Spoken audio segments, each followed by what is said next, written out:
Manuela haifafar garin Attendorn na kasar Jamus ta zo ne a Nijar shekaru 4 da suka gabata da sunan gudanar da ayyukan jin kai a fannin kiwon lafiya da yaƙi da jahilci ga marasa galihu. Ta kun bayyana yadda aka yi ta zo a ƙasar ta Nijar da farko. Da farko idan ka nemi bayanin Nijar a saman Google za ka ga labarin ba mai daɗi ba ne, amma tsohon shugaban ƙasar Nijar da na haɗa shi a Jamus ya ce in zo da kaina a Nijar in ga zahirin gaskiya. Da na zo da farko ba na jin Faransanci, amma dai kai tsaye na ji ina son ƙasar domin na ga al'ummar ƙasar na da kirki ga cikakken 'yanci ga kuma rana. Kawai sai na yanke shawarar zama a ƙasar. Ƙoƙarin da ta yi na taimakawa talakawa a jihar Tawa a fannin ayyukan jin ƙai ya sanya masarautar garin Tawa ta ba ta mukamin tambarar mata. Sai dai shekaru biyu bayan wannan Manuela ta rikide zuwa gagarumar 'yar business da kuma bayyana dalilanta na canza wannan sheka.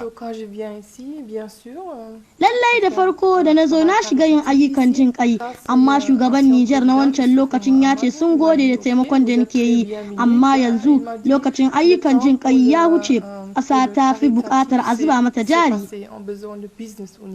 Manuela tambarin mata ta rungumi sana'o'i daban-daban a ƙarƙashin wani kamfani nata da ke da ƙarfi a shafukan sada zumunta, wanda ta kira Petit Marché Allemand de Niamey, wato 'yar ƙaramar kasuwar Jamus a birnin Yamai.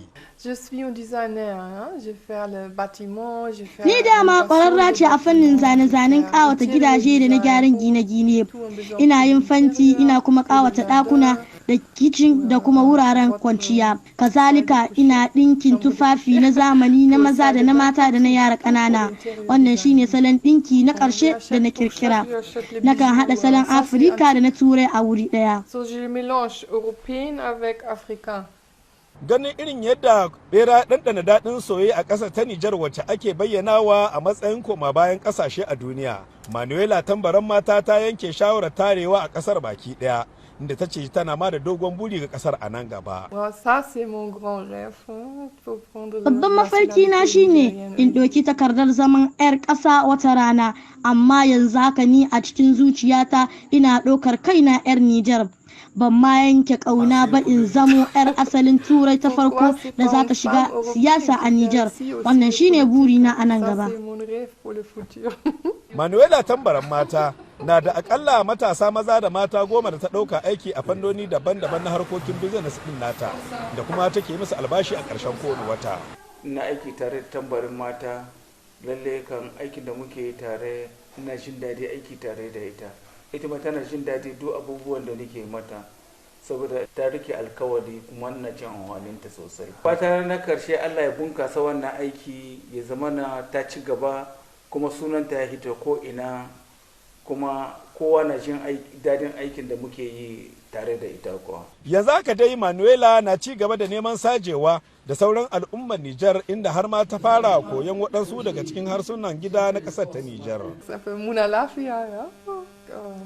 Ina aiki, ina gida, ina hakuri, alhamdulillah. Babban aikin da Manuela take shirin aiwatarwa a nan gaba shine na gina waɗansu manyan gidajen asibiti a waɗansu yankunan ƙasar ta Nijar, da ta ce za ta kawo likitoci daga Jamus domin yin aiki da nufin bayar da tata gudunmuwa a fannin kiwon lafiya a ƙasar ta Nijar.